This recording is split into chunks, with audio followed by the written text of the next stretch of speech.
Hey, what's up? It's Jared with State of Tech. Today I have the Galaxy S20 Ultra, and I'm going to talk about my first week with this phone.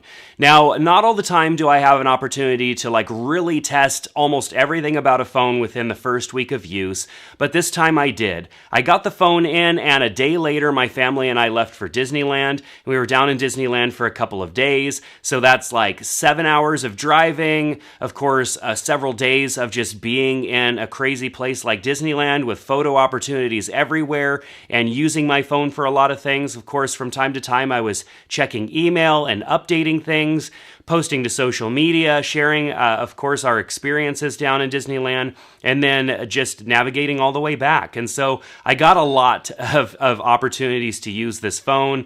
Of course, not being around a charger, so kind of figuring out how that battery life would do in a real life situation, like utilizing your phone at Disneyland. You know, your phone is out a lot at Disneyland, taking pictures, doing all the different things as you go through Disneyland, especially with the app, trying to get fast passes and all this other crazy stuff dialed in. On a phone, you end up with a lot of screen on time just trying to make your day happen. So I was super excited to be able to test the phone out. Previously, I had launched a couple of videos talking about the phone and my thoughts on it, a few concerns about the camera and the different situations going on there. And so in this video, I'm going to talk about my initial experiences having just got back with fresh experiences of using this phone in a situation like that. And then, of course, in future videos, I will dig deeper into the specifics and a little bit of the technical on why the experiences were the way that I had them this last week in Disneyland.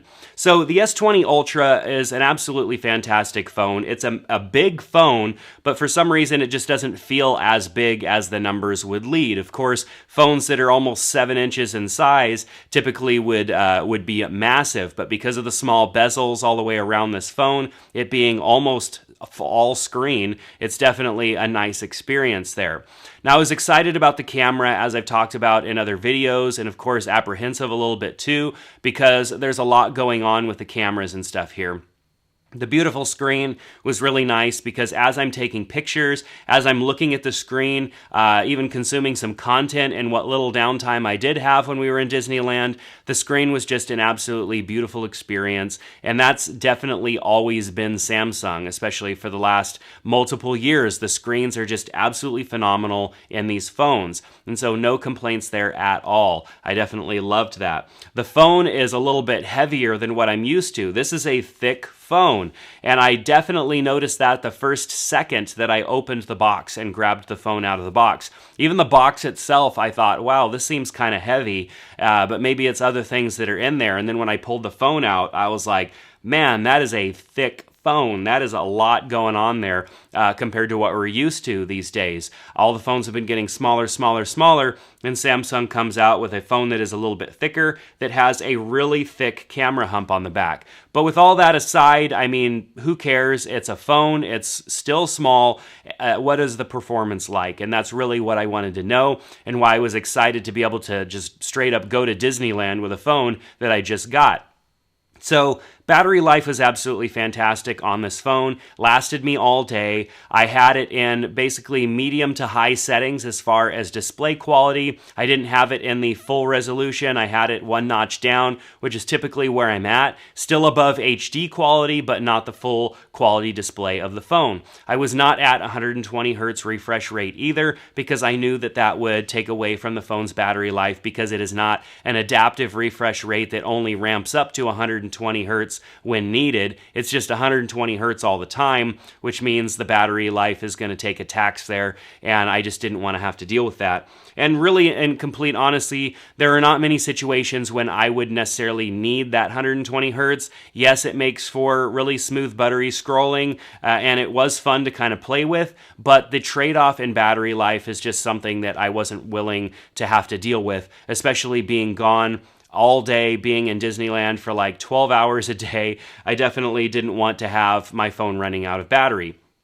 So nothing slowed down for me. Of course, I had a navigation app, I had Disney's app opened, I had a bunch of other apps that were kind of open that I didn't want to close out all the way because I was quickly accessing them. Checking email from time to time because this was a vacation, but it wasn't technically like a vacation where I went fully off the grid. And so there was a lot that I was trying to do from my phone throughout the day, and I had a decent amount of screen on time each day. So the battery life definitely held up, and the phone never slowed down on me at all. That has been something definitely with the last several versions of the Samsung phones, both the S line and the Note, is that these phones just don't slow down. They've got enough processor performance, they've got enough RAM, they've got enough storage that you can just throw anything at these phones and you're not going to have any issues. And I really do like that because there's nothing worse than having a phone that slows down on you a couple of months after you have it. And that is definitely something that has been an issue with Android phones for a very long time. So with that said, I mean, of course I utilize this phone in a lot of different ways. Navigation to and from LA, 6 to 7 hours of driving, lots of different scenarios in there, but most people are interested in the camera, and really that is what I wanted to test. So the camera I used quite a bit at Disneyland, and there are a lot of situations where this camera is absolutely fantastic, but there are a lot of situations in which it absolutely fails, and I missed many shots because of the camera on this phone. So let's talk about it. Now, the ultra-wide camera is fairly standard. There isn't a whole lot going on there. It is an ultra-wide camera like any other phone's ultra-wide camera. And so I didn't have any issues there, whether I was shooting video with the ultra-wide, shooting photos with the ultra-wide. Very simple, no problems, nothing crashed, no issues there at all. The issues started when I went into these other cameras. When going into the main camera, which is the standard wide camera, of course, if I left it as it opened, I was able to take pictures and didn't have any problems. It wasn't until I started to zoom in and do different things with the camera that I started having issues, such as the camera app continuously crashing on me. And then it was a challenge to get the camera app back opened. I'm down on the little bridge waiting for my family to come down Splash Mountain, of course, to take a picture like most people do, even though Splash Mountain takes that famous picture for you. I was trying to film it and take pictures as my family was going down that ride, and the camera app kept crashing on me. And then simply trying to relaunch the camera app did nothing. I had to force quit the app and then open it again. Sometimes I even had to lock and unlock the phone. I had to do this weird dance essentially just to get the camera app to open back up, which is really frustrating. Of course, zooming in is not the best experience. It is nice to be able to get in super close to things, but the experience is not that good.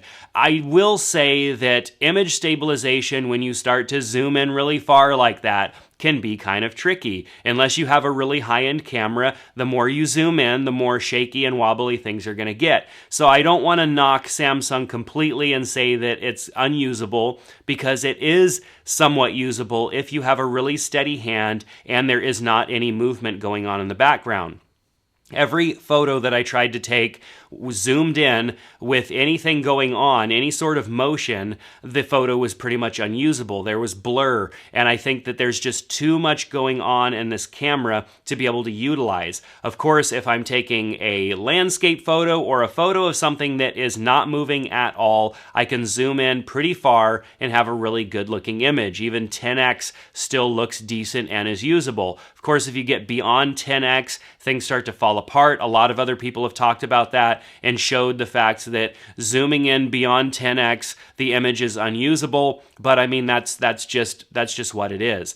But in any movement, unless you are at standard zoom, your photo tends to fall apart because the camera just, I don't know what it is. It can't do the computations fast enough. Something isn't going on that's right there, but the photo just is unusable. So really the only chance that you're going to have any use for zooming in capabilities on this phone is if the things that you're taking pictures of are not moving and you have the ability to hold the phone as still as possible, perhaps perhaps even putting it in some sort of a mount and using the countdown feature so you can tap the shutter, step away from the phone, let it take its picture without any movement possible. It is really kind of a bummer because they tout these features as being something that are revolutionary, but they're just not useful in most situations. That is why we would want this zoom, these features, is so we can get in close. We're at our child's soccer game. We want to zoom in and get a close-up action shot of them. We're at Disneyland and we want to zoom in and get a close-up shot of our child from a distance on some sort of a ride. And you're just not going to be able to do that and get a usable photo out of this phone. And it's a $1,400 phone. You can actually get a really nice camera with a zoom lens for $1,400 that's going to blow this thing out of the water. All right, so we talked about the wide angle. Let's go into the telephoto lens. The telephoto lens pretty much tells the same story that I just told about the wide lens. It's really nice and it works great until you start to zoom in. That's when things fall apart. The zooming, of course, there is a little bit of optical zoom here, which is nice. The optical zoom definitely doesn't use as much processing and computation as the digital zoom, but it still does not perform as well as just the standard width of the lens without doing any zoom or moving in. Of course, as we zoom more and more, things just continuously fall apart. Now, like I said, I do like having these features. It is neat to be able to zoom in, to be able to see things. It's a little bit less of a problem when you're shooting video because video is movement, things are moving, and so the natural motion blur that you get in a video is not as big of a deal as a still photo. So in talking about video with these different lenses, zooming in, it's not as big of a deal as shooting photos. Of course, the video still is not as good of quality as if you had stayed at the native focal length of these lenses, but you can still use them. They're more usable in video mode than they are in photo mode. Now, of course, going into 8K, I'm not even going to show you the 8K because it is unusable. It is a gimmicky feature. Samsung is trying to get us all to buy 8K televisions, so let's talk about 8K on a smartphone to make people more excited about 8K. I just don't think 8K, that we're anywhere near it. Of course, 8K has been in process for a long time, just like 4K was. It's going to take an awful long time for us to even really have to even talk about 8K. So the fact that this phone shoots 8K video, that's completely useless, and the quality of the video is so subpar to shooting 4K video that it doesn't even make sense to use. Of course, a lot of people will say, oh, well, I'll shoot 8K and then I can crop in and all that stuff. But in the reality of it, it's such a huge file, it's so hard to process that footage, both either on the smartphone or on a computer, that it's just kind of useless to have. Yes, it's neat. I shot that in 8K or whatever. It's kind of fun to mess around with. I definitely was messing around with it.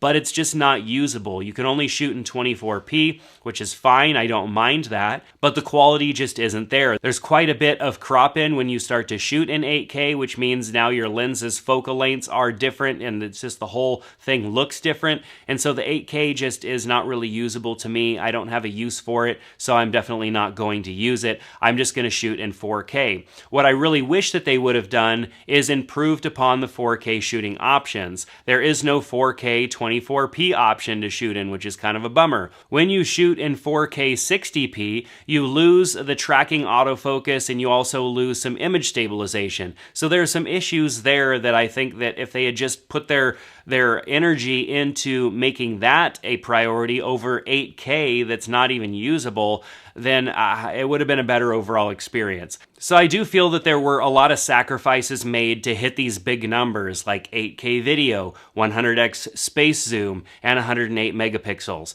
These are things that they're big numbers, and we're just not in that race anymore of having huge amounts of megapixels and huge amounts of zoom. Like these things, we want quality over these gimmicky features, and I think Samsung just really went a little too far here in the specs race, which they definitely get caught up in with smartphones, is just trying to blow everybody else's numbers out of the water when now it's looking at performance and quality, and we're lacking that on this phone. So definitely there are some great uses for this. The low light capabilities on this phone are great, of course, if your situation is fairly static and things aren't moving. Of course, if things are moving, that starts to fall apart a bit, and it's questionable as to whether or not other phones that have less low light capability can actually produce a better image because of the blurriness of the image that you're going to get. So with that said, this phone is great. I do enjoy this phone as far as a phone goes, but it is not going to be my main shooter as far as a camera goes on a smartphone. I get more use out of my Note 10 Plus as far as quality and everything goes when it comes to freezing action, when it comes to those situations where I am stretching the camera a little bit. I feel that my Note 10 Plus does a little bit better of a job than the S20 Ultra. And then there are those instances where the S20 Ultra does work really well, but I feel like it's taking a lot more of my own effort as a photographer to make sure that situations are good so that this phone will perform the way that I think Samsung wanted it to perform. So it is a real bummer that this phone is as expensive as it is and is not quite performing up to the standards that I think most of us would expect for the cost of the phone and, of course, what was said and promoted for these cameras that are on it. But some things can be adjusted with software updates. Some things can still be fixed. We'll have to see what comes. It's definitely not typical for Samsung to change a whole lot about a phone once it's released. Once a product is out there in the world, things don't typically change on a Samsung phone at all until the next product comes. So we'll see if anything changes. I will definitely keep all of you informed here. But you'll want to stick around and watch my full reviews of this device as I have the chance to put those together. So make sure to subscribe to the channel here. If you're interested in buying this phone, you could buy it off of Amazon if you use my link below. It helps support the channel. There's no cost to you for doing that. Just click on the link and check out the pricing, color options, and all that stuff that are available. Also, make sure to check out my S20 cases video for the S20 Ultra. I just got done with that as well. Went through a lot of cases, gave you some options to protect this phone and its huge camera hump. So I hope that you enjoyed this video. It's more discussion style for sure. Maybe you were listening to it on the podcast. I just appreciate you being here and watching or listening until the end. But that's going to do it for today. Thanks so much for being here. I hope to see you back in the next one. Take care.